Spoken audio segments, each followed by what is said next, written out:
কলাগুৰু বিষ্ণুপ্ৰসাদ ৰাভা। আদৰণীয় শিক্ষক মহাশয় আৰু মোৰ প্ৰিয় বন্ধুবৰ্গ, আজিৰ এই সভাত মই কলাগুৰু বিষ্ণুপ্ৰসাদ ৰাভাৰ বিষয়ে কেইটামান কথা ক'বলৈ গৈ আছোঁ। কলাগুৰু বিষ্ণুপ্ৰসাদ ৰাভা 1909 চনৰ 20 জুনত অসমৰ ধুবুৰী জিলাৰ ঢেকিয়াজুলিত জন্মগ্ৰহণ কৰে। তেওঁৰ পিতৃ আছিল জগদীশ চন্দ্ৰ ৰাভা। শৈশৱৰ পৰাই তেওঁ সংগীত, নৃত্য, নাটক আৰু সাহিত্যৰ প্ৰতি গভীৰ আগ্ৰহী আছিল। তেওঁ ভাৰতৰ স্বাধীনতা আন্দোলনত সক্ৰিয়ভাৱে অংশ লৈছিল।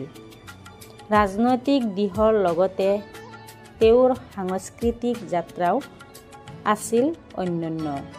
তেওঁ অভিনয়, নাটক, সংগীত, চিত্ৰকলা আদি শিল্পৰ মাধ্যমত সমাজৰ বাবে বিপ্লৱ আনিবলৈ চেষ্টা কৰিছিল।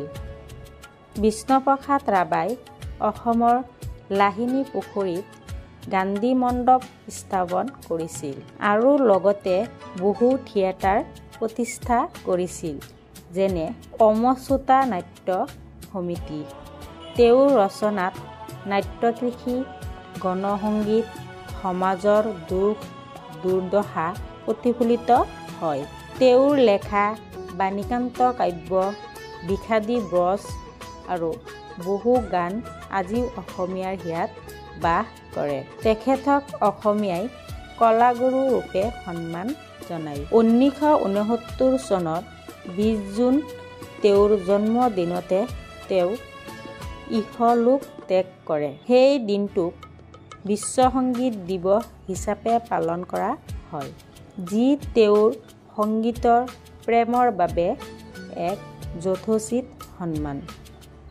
সঁচাকৈয়ে কলাগুৰু বিষ্ণুপ্ৰসাদ ৰাভা আমাৰ অসমৰ এক অমূল্য ৰত্ন।